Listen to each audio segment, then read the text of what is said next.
قدرمن دوستان لکه څنګه چې د خپرونې مخکینۍ موضوع تاسو ته تشریح کړه چې موږ د ګاونډي په حقونو باندې بحث کوو. نننۍ موضوع مو همدا وه. ګاونډی په یو ګاونډی په بل ګاونډي باندې کوم حقونه لري او ګاونډی چاته ویل کېږي، دا هم ډېره مهمه مسله ده. ځینې کسان دي چې تقریبا 100 متره څوک لرې شي دا زما ګاونډی نه راځي. په ټوله که په دې باندې بحث کوو چې د اسلام مبارک دین د یو ګاونډي حقونه پر بل ګاونډي پورې څنګه تشریح کړي دي. د همدې موضوع په اړه سره په خپرونه کې مولوي صاحب اسماعیل زاهدي د شدت ښه راغلاست او ستړي مه شئ. مولوي صاحب ښه راغلاست، ستړی مه شئ. تاسو ته هم ښه راغلاست. الله مو ژوندي لره. د تلویزیون له طریقه ټولو وطنوالو ته زړه له کومې سلامونه کوم. ډېره ښکلې موضوع مو ټاکلې ده، انشاءالله تر خپل وسه به ورباندې بحث. ډېره مننه کوم. مولوي صاحب لکه څنګه چې مخکې یادونه وکړه، ګاونډی موږ څنګه تعریفولی شو، چاته ګاونډی ویلی شو؟ د قرآن عظیم شان د نصوصو نه همدارنګه د محمد رسول الله صلی الله علیه وسلم د احادیثو مبارکونه موږ او تاسو ته ګاونډی تعریف شوی دی. الله جل جلاله په قرآن عظیم شان کې فرمایي بسم الله الرحمن الرحیم واعبدوا الله ولا تشركوا به شيئا وبالوالدين إحسانا وبذي القربى واليتامى والمساكين والجار ذي القربى والجار الجنب والصاحب بالجنب وابن السبيل. نو په دې آیات مبارکه کې اول الله جل جلاله حکم کوي چې تاسو به عبادت یوازې د الله جل جلاله کوئ، د خدای جل جلاله سره به شریک نه جوړوئ. یقینا هغه څوک چې د الله جل جلاله سره شریک جوړوي الله جل جلاله یې دغه ګناه نه معاف کوي. او ورپسې الله جل جلاله یادونه د مور او پلار کړې ده چې تاسو د خپل مور او پلار سره احسان کوئ. بیا په ترتیب سره هغه ډلې ذکر دي چې هغوی د احسان وړ دي. وبذي القربى خپلوان چې دا یو بیل بحث د هر یو بیله بیله موضوع ده، خو خپله موضوع والجار ذي القربى والجار الجنب والصاحب بالجنب، یعنی درې قسمه ګاونډی دلته ذکر شوی دی. یو جار ذي القربى دی، یو جار الجنوب دی، یو صاحب بالجنب دی. یعنی یو هغه ګاونډی دی چې ستا په څنګ کې اوسېږي، ستا خپلوان نه دی، ګاونډی دی مطلب. دویم هغه ګاونډی دی چې هم ستا خپلوان دی هم ستا په څنګ کې اوسېږي. او دریم ستا د لارې ملګری دی.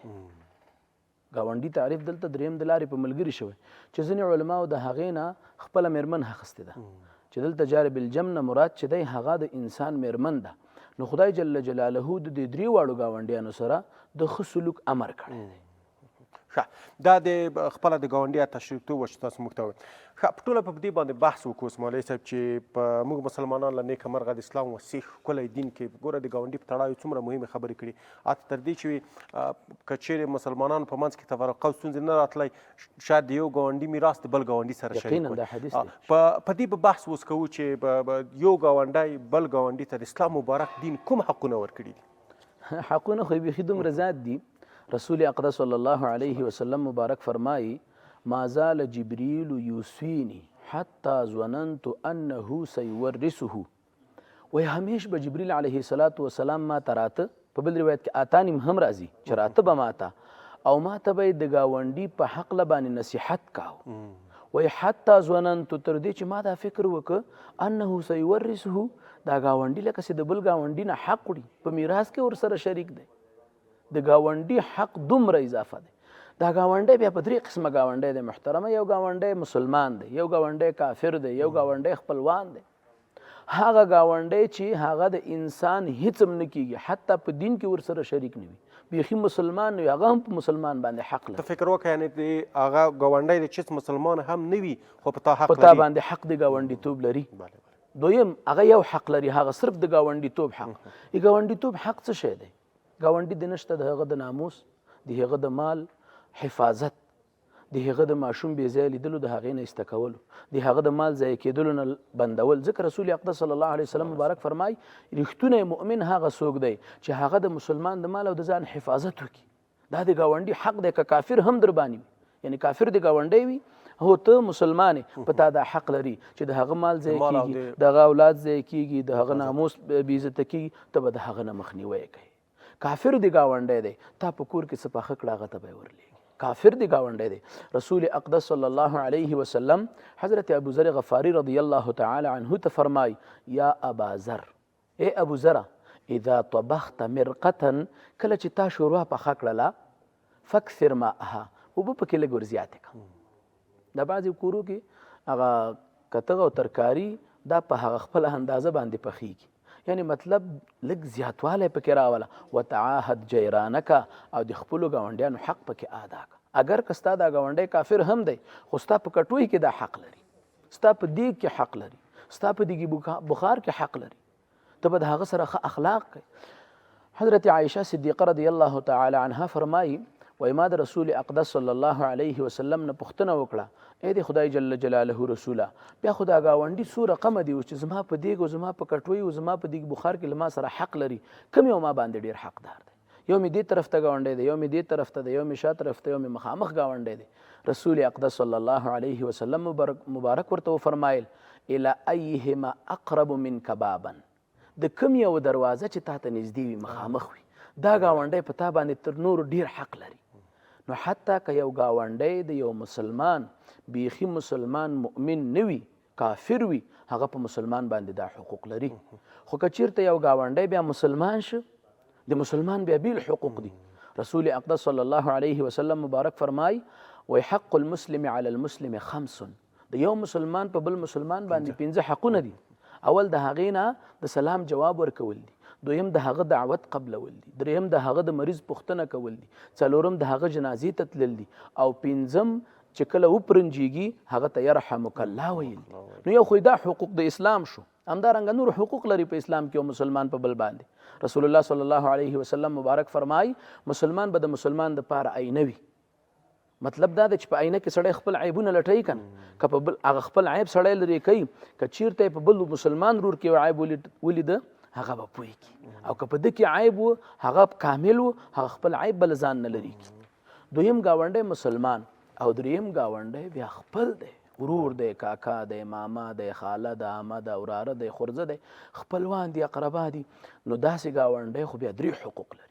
کافر ګاونډی او د ګاونډیتوب حق لري، مسلمان ګاونډی او د اسلام حق لري، دویم د ګاونډیتوب حق لري، او چې هم د خپلوان وي هم مسلمان وي هم ګاونډی دا نو بیا 3 حقوق لري. د خپلولۍ حق بیل دی. زموږ استاسې په بعضې علاقو کې د خپلولي څوک نه پالي. رسول اقدس صلی الله علیه وسلم مبارک فرمای وایي د قیامت د علامو نه یوه دا علامه ده چې خلک به ګاونډیتوب نه پالي، خپلولي به یې قطع کړي. رسول اقدس صلی الله علیه وسلم بالحدیث مبارک فرمای لا يدخل الجنة قاطع، هغه څوک چې خپلولي قطع کوي خپلولي نه پالي هغه به جنت ته داخل نشي.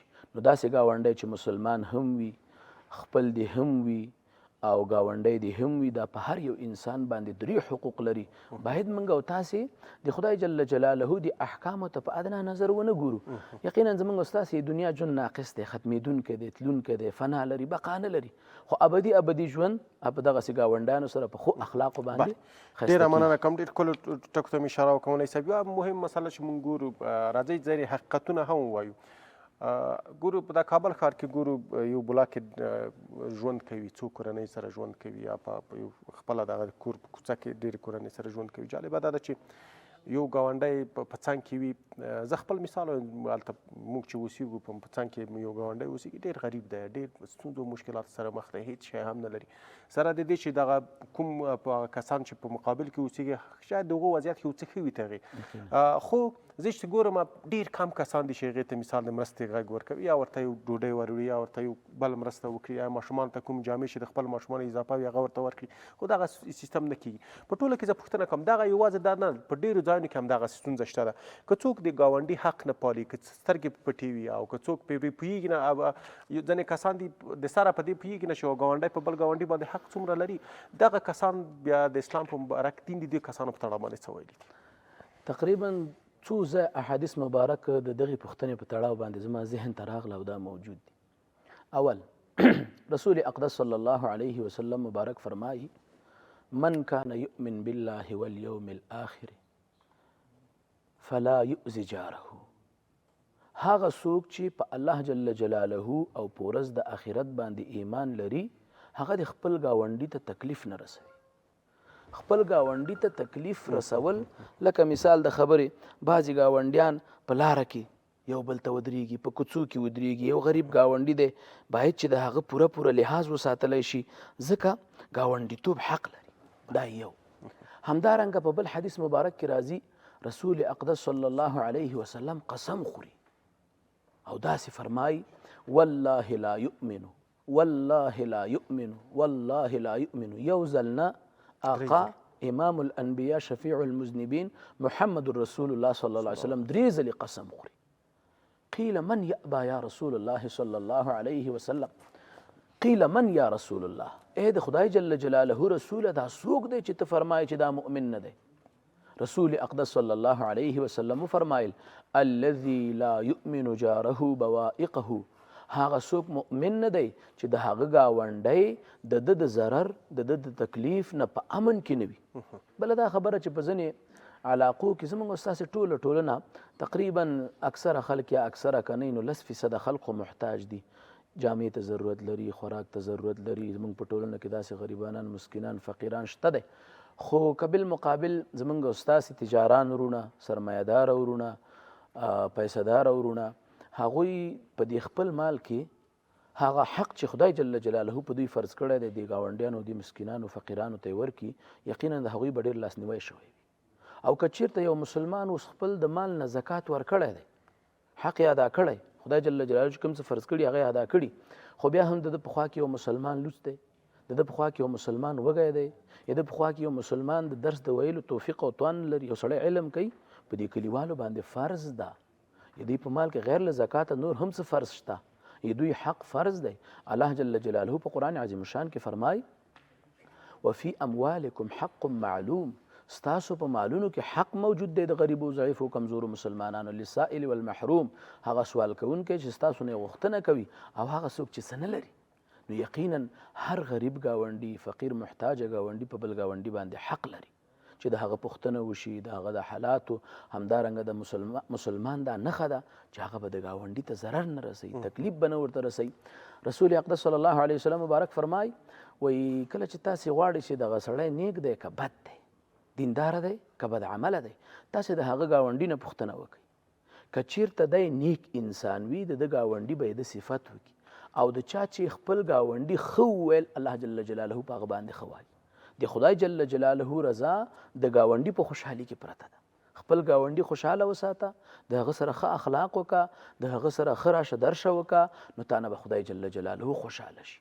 او هغه څوک چې ګاونډي ته تکلیف رسوي، ګاونډي ته ضرر رسوي، رسول اقدس صلی الله علیه وسلم په بل حدیث کې مبارک کې فرمایي وایي هغه څوک چې ګاونډي ته ضرر رسوي دا مؤمن نه دی. یعنی څو پیرې دا حدیث ذکر شوی دی په مختلفو روایتونو سره، خو خدای جل جلاله دې موږ او تاسو ته توفیق راکړي چې لږ د رسول اقدس صلی الله علیه وسلم ژوند ته وګورو. د رسول الله صلی الله علیه وسلم مبارک خپل ګاونډیان کفارو په مکه مکرمه کې د رسول الله صلی الله علیه وسلم مبارک د هغوی سره ژوند، د هغوی کړه وړه ډېر خراب، حتی داسې حالات ته به ورسېده چې د رسول الله صلی الله علیه وسلم مبارک دا کټوۍ به په خوټېدو باندې راغله، ترکاري به په پخېدو باندې راغله، که هر شی چې به و دې ظالمانو کافرانو به هغه د اوښ لری راوړه، د رسول الله صلی الله علیه وسلم په پخه کټوۍ کې، پاخه دیګي کې به یې واچاوه. بس رسول اقدس صلی الله علیه وسلم مبارک به صرف دغه سره وباسل، د باندې به یې توی کړل، او دومره به یې فرمایل چې یو ګاونډی په بل ګاونډي باندې داسې حق نه لري. د ګاونډي حق دا نه دی، د ګاونډي حق مینه او محبت دی، د هغه نه پوښتنه ده، د هغه ګیږنه ده، هغه ته لاس ورکول دي، هغه په تا مسلمان دی، په تا باندې ډېر حقونه لري. باید موږ او تاسې خپل دین ته، قرآن عظیم الشان ته، د رسول الله صلی الله علیه وسلم مبارک او احادیثو ته، د هغه ژوند ته ژمن واوسو. بله، ډېره مننه کوم. ځینې کسان موږ په ټولنه کې ګورو مولوي صاحب، جالبه ده د دوی یو ځان ته بارات چې ورکوي، ځان خلاصوي، هغه دا وي چې زه نه په چا کار لرم، نه د څوک په ما کار لري. یعنې هېڅ کیسه کې هم نه دی، ځي او راځي، د خپل ګاونډي نه پوښتنه کوي، ډېر په څنګ کې وي، په اصطلاح بدي هم ورته نه رسېږي ګاونډي ته، خوښۍ هم ورته نه رسېږي. دغسې کسان په تړاو اسلام مبارک دین څه وایي؟ رسول اقدس صلی الله علیه وسلم مبارک فرمایي کله چې د میزان تله کېښودلی شي، الله جل جلاله فرمایي بسم الله الرحمن الرحیم ونضع الموازین القسط لیوم القیامه. وایي کله چې د عدل او د انصاف تله کېښودلی شي د قیامت په ورځ، خدای جل جلاله به دغسې یو ګاونډي راوغواړي، دغسې یو کس به راوغواړي چې هغه وایي په ما د چا کار نشته، هر سړی خپل کار کوي، بس خپله یې ګټم، خپله یې خورم، نه مې چاته ښه رسېږي، نه مې چاته بد. خدای جل جلاله به یې دې ټولو مخلوقاتو په مخ کې ورته ووایي چې زه په دنیا کې لوڅ وم، جامه مې نه وه، تا ما ته جامه او کالی رانه کړ. دا انسان به ورته وایي یا الله جل جلاله ستا خو جامې او کالي ته ضرورت نه و. بیا به ورته الله جل جلاله فرمایي چې انسانه زه په دنیا کې وږی وم، تا ما ته خوراک رانه کړ. دی به ورته وایي یا الله جل جلاله نو ستا خوراک ته ضرورت نه و.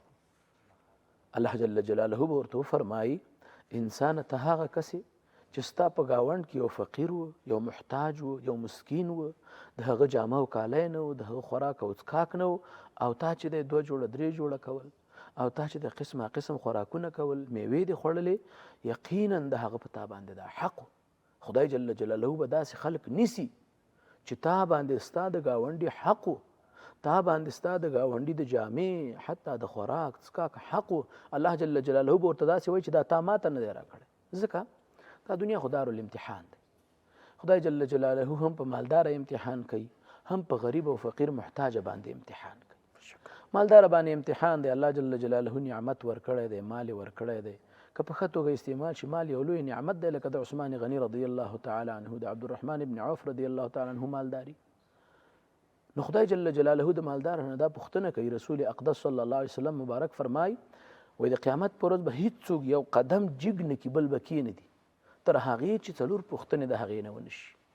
ځواني دې په څه کې تېره کړه، عمر دې په څه کې تېر کړه، علم دې څومره زده که چاته دې ورساو، او مال دې کم ځای نه وګاټه په کم ځای کې دې مصرف کړه. دا به دې نه پوښتنه کېږي د قیامت په ورځ. الله جل جلاله خو امتحان دی په دنیا کې، درته به ووایي چې هغه خو غریب کړی خو ما غریب کړی، هغه چې فقیر کړی خو ما فقیر کړی، دا امتحان خو ما ور باندې راوستی، دا مشکل خو ما ور باندې راوستی، دا سختي او تکلیفونه خو ما ور باندې راوستی. خو په هغه باندې دا امتحان دی چې هغه صبر کوي که نه کوي. په تا دا امتحان چې آیا ته د هغه سره کومک ملاتړ کوي که نه کوي.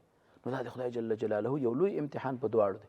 غریب فقیر محتاج انسان همیش باید صبر وکړي، خو صبر سره سره د ده هغه زور او طاقت او انرژي، لاسونه، پښې، سر الله جل جلاله ورکړي. داسې نه چې قرار په کور کې کینی. یقینا خدای جل جلاله چې تا ته لاسونه درکړي خو یو څه دپاره یې درکړي، سترګې غوږونه الله درکړي دی یو څه دپاره یې درکړي، زور او طاقت الله درکړی دی یو څه دپاره یې درکړی. ته خپل کوشش کوه، خو بیا هم سره دې نه چې یو سړی غریب وي، فقیر وي، محتاج وي، هغه یو یې نه دوه کېږي، نو په ګاونډي باندې دا حق لري چې د هغه لاسنیوی وکړي. هېڅکله باید یو مسلمان داسې فکر ونه لري، دا عقیده ونه لري چې د هغه خپل کار دی زما خپل کار دی.